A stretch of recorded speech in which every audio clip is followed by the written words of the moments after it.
Let me say this as clear as I can. You are not crazy. If you've ever lived with a drunk who twists the truth, just flat out lies to your face, and then blames you for bleeding all over the floor for the mess that they made, your nervous system, it ain't broken. You've just been trained like a dog, trained to doubt yourself, trained to explain all kinds of things that you should never have to explain. You're trained to walk on eggshells and then apologize for the noise that they're making when you're cracking them.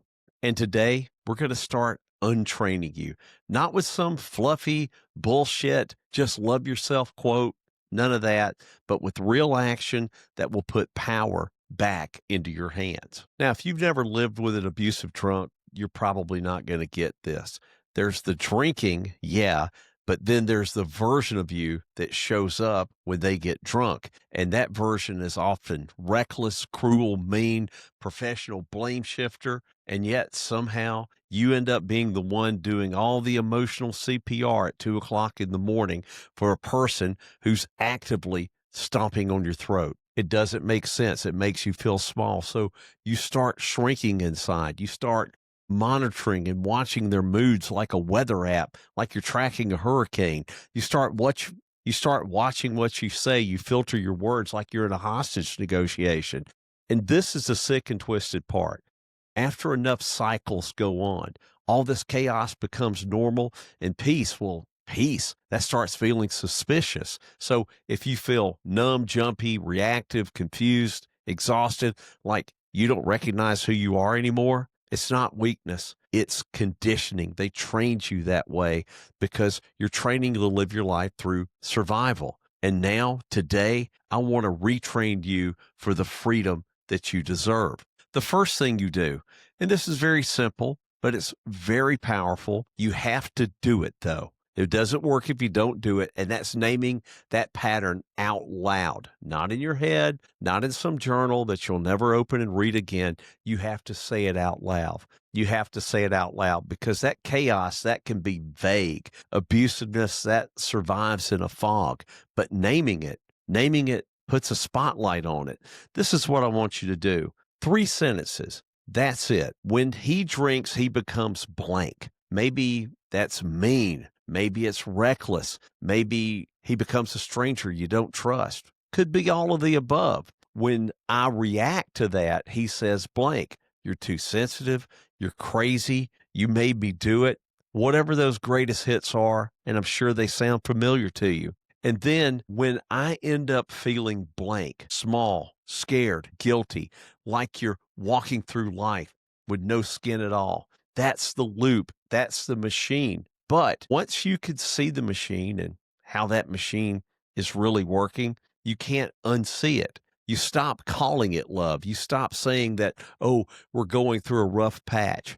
You stop romanticizing what is basically what is emotional welfare on you. You stop making excuses and romanticizing what is basically emotional warfare on you and your life.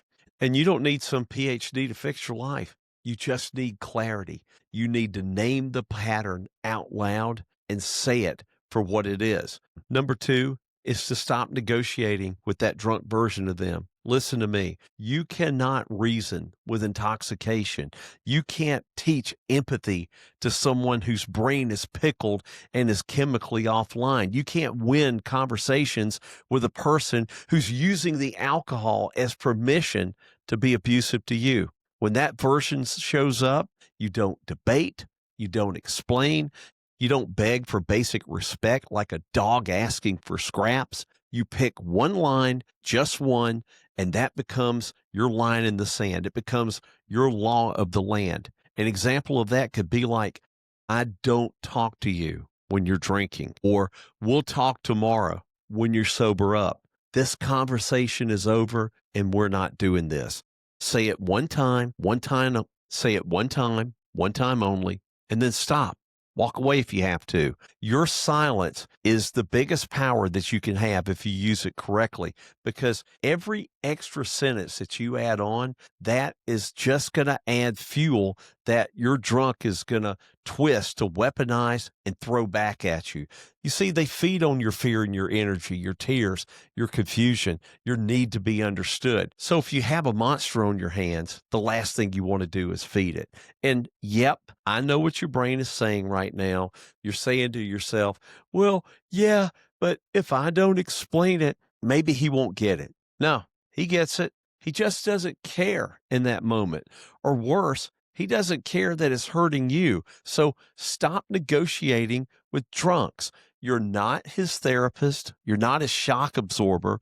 And you're damn sure not his emotional punching bag. One line, that's it. Disengage, shut up, walk away if you have to. And thirdly, this is really important. You rebuild your independence one piece at a time, one piece per week, one piece per week, not 10 things, not a new life overnight, one brick at a time, because freedom isn't one dramatic escape scene. Freedom, that's stacked decisions. Here are a few bricks that you can lay down this week. You can open a separate bank account, put $20 aside that they don't know anything about. Go for a walk alone without reporting who you are. Do it without your phone. Go talk to a good friend. You can go to Al-Anon or some support group, apply for a job, and find a place that you can spend a few nights that's safe, that they don't know anything about if the heat is really escalating. Just one brick. You do one thing this week, you set up something else the next week, and then the next week, and that's it. And when your mind starts telling you, who do you think you are for doing that? You just tell yourself, I'm someone who is done bleeding and suffering because of other people's damn choices. Because every brick you lay proves something to your ego and your nervous system. You're not trapped. Maybe you're not out yet, but you're not trapped. You're creating options. Options create oxygen, and oxygen, that's what you need to bring you back to life. Look, if they're abusive and you throw alcohol in a mix, that creates a special kind of fog, a fog that makes really good people doubt reality, a fog that makes you think that you're the problem because you're the one reacting. And that's not the truth. The truth, that's plain and sharp. If you feel small around them, if you feel unsafe around them, if you feel unworthy, and mostly if you feel constantly wrong around them, let me tell you something. That's not love. It's a cage. It's captivity. And you do not owe any cage your loyalty. So this week, I need you to do 3 things. Start naming the pattern out loud, stop negotiating with them when they're drunk, and start laying bricks of independence. Nope, you're not crazy.